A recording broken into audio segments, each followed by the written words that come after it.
başıma, kan karıştı gözlerimin yaşına.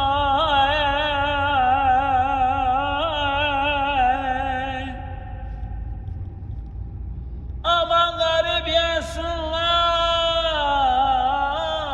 yine bugün mezarımın taşına. Bu dünyada murat almamış değil.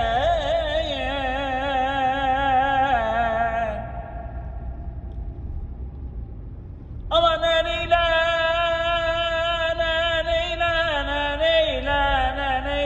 baktı karanlığında neyle. Aman insan sevdiğine de eder mi böyle yer yer.